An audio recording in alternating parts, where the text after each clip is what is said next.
Here's some footage of the fortress Masada, which overlooks the Dead Sea in the Judean desert, and some footage from the city of Caesarea on the Mediterranean coast, and Herodium, and the Western Wall.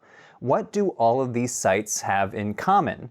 Well, beside the fact that they are monumental works of ancient architecture, they were all constructed or renovated under the direction of one man, Herod the Great. For those of you that know your New Testament, Herod was the villain in the Gospel of Matthew's version of Jesus' birth. The Magi follow a star to Judea and consult King Herod, asking where the King of the Jews has been born, referring to Jesus, not Herod. Herod sees this as a threat to his rule, so according to the biblical account, he orders every male child in Bethlehem under the age of 2 to be killed. But aside from the baby-killing tyrant described in Matthew, what do we know about Herod the Great? Today we'll explore the twists and turns of Herod's rise to power and his fight to keep it. Based on what we know from the archaeological and textual evidence, Herod the Great was a complicated figure. On one hand, he was a subservient client king to the Roman Empire, and on the other hand, he was a brutal and calculating politician who forever changed the landscape of Judea through his rule. First of all, even though Herod eventually became king of Judea, Herod was actually not a Judean. He hailed from the land of Idumea, the descendants of the Edomites, one of Israel's ancient neighbors to the southeast, who had been forcibly converted to Judaism by the Hasmoneans, a dynasty that ruled the region following the Maccabean revolt a century before. The Judeans, under the rule of the Hasmonean dynasty, conquered this region in 73 BC, a few decades before Herod was born. So even though Herod was born an Idumean, he was raised in a family that had adopted Jewish customs and eventually rose to a position of power under the Hasmoneans. But Herod owes his own rise to power to the Roman Empire. In 63 BC, when Herod would have only been about 10 years old, the Romans toppled the Hasmonean dynasty, which cleared the stage for his rise. Herod's father was already a high-ranking official and allied himself with the Romans. Because of these connections, Herod was appointed the governor of Galilee in 47 BC, when he was only in his 20s. So how did he make the jump from governor to king? Well, this is where we see his political savvy come into play. He rose to king of Judea by exploiting the geopolitics between two superpowers, Parthia and Rome. At the time, the Parthians were the most pressing enemy of the Romans. They were the successors of the Persian Empire and had moved westward in the period following the disintegration of Alexander the Great's empire. In 40 BC, the Parthians overtook Jerusalem, attempting to reinstate the Hasmonean dynasty. They installed their own Hasmonean king of Judea, thinking that the populace would more easily accept a Hasmonean king. But Herod had connections too, specifically family connections with the Roman politician Mark Antony.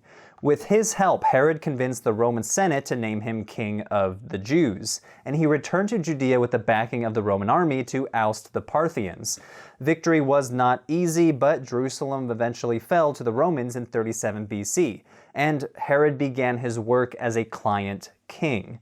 So even though he was stuck in the middle between Parthia and Rome, he came out of the war with a kingship. Not bad. But this calculating political skill continued throughout his career, and would make any character in Game of Thrones proud.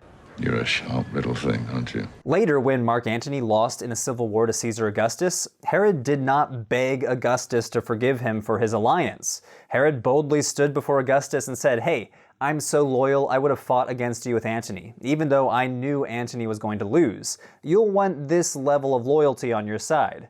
Next, Herod needed to solidify his rule over the Jewish people. Even though the Hasmoneans had been dethroned, Herod knew that his legitimacy as king was shaky as an Idumean, and as a client to Rome. His father's Idumean heritage meant that he was understood ethnically as only being half Jewish. The people he ruled longed for leaders who were fully Jewish and wanted to restore the earlier Hasmonean dynasty. So Herod married Mariamne, a surviving heir to the Hasmonean dynasty, in order to solidify his claim to the throne. Later, when he suspected she was plotting against him, he executed his own wife to secure his power. He also executed his own sons that he had with her. Like I said, he was a pretty brutal guy. Is it any wonder that the Roman Emperor Augustus is reported to have said, "It is better to be Herod's pig than his son"?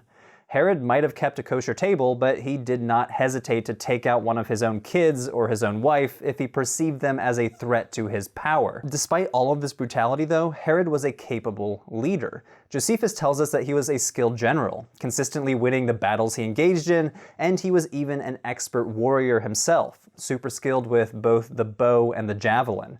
During a period of famine and disease around 30 BC, he managed to create various programs to dole out food to the sick and old.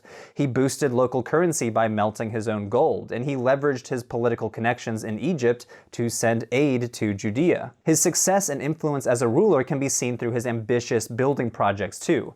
Herod made at least 3 trips to Rome during his lifetime. The architectural renaissance of the city during the time of Augustus appears to have made a lasting impact on Herod. When Herod received additional land from Octavian after the Battle of Actium, Herod responded by commissioning a number of monumental building projects with the aim of demonstrating his loyalty to Rome and so as to secure his own power over Judea. He oversaw the construction of an impressive artificial harbor at Caesarea, built directly into open water. He also built a palace fortress at Masada, constructing fancy buildings on different terraces cut into the rock face. And most famously, he expanded the Temple Mount in Jerusalem. But we'll return to this project in a later episode. While the temple renovations secured Jewish support for Herod's rule, it was the construction of new Roman-style cities that bolstered his connections to Rome and demonstrated his loyalty to the emperor. Herod had constructed a number of inland cities, palaces, and fortresses, all of which demonstrated his affinity for Roman architecture. Nevertheless, he desired the kind of cosmopolitan coastal port city that would connect him quickly to Roman lines of communication and demonstrate his abilities to build a truly Roman city. Caesarea Maritima, or Caesarea by the Sea, would become one of Herod's most magnificent accomplishments. Perhaps because of his Idumean heritage, or perhaps because he feared he would one day need to escape to the wilderness, Herod also constructed a number of desert palaces and fortresses. Among them, his cliff-top stronghold of Masada is the most memorable. Herod expanded the Hasmonean complex at Masada with walls, watchtowers, storage facilities, and large cisterns. The fortress included a big bath complex and 2 palaces. One is a striking cliffside palace that looked to the north, and the other on the western side of the mountaintop. Despite his significant investments, Herod would never need the site as a place of refuge after his initial clash with the Parthians. Almost a century after his death, Masada would become renowned as the place of a last stand by Jewish rebels against the Roman army. But the building project that Herod loved the most was the palace fortress known as Herodium. The partially man-made mound just south of Jerusalem juts up from the landscape, kind of like a volcano rising up from the ground. Built between 24 and 15 BC to commemorate the success over the Parthians, the site would become Herod's preferred administrative center in inland Judea. The mound, which was capped by a formidable 30-foot wall, served as both palace and fortress, while protecting 3 cisterns in the heart of the hill. The palace on its summit was visible from Jerusalem, where Herod's subjects could be reminded that their king was never too far away. Josephus suggests that Herod built these public works to raise his own reputation and memorialize himself forever. And it kind of worked. Over 2,000 years later, he's remembered as a larger-than-life figure. However, accounts of Herod's death indicate that his final days were actually filled with significant suffering. Josephus describes the various aspects of Herod's sickly condition, noting that Herod even attempted suicide by stabbing himself in order to speed up his own death. Herod died in Jericho in 4 BC. Tradition holds that Herod wanted his body buried at Herodium. Remains of a tomb-like structure have been found there, and even a piece of a large sarcophagus. But the actual remains of Herod, if they were ever there in the first place, are long since gone. Hey everyone, that was the latest episode in Patheos' series, Excavating the History of the Bible. You can catch up on all previous episodes by clicking the playlist here on screen.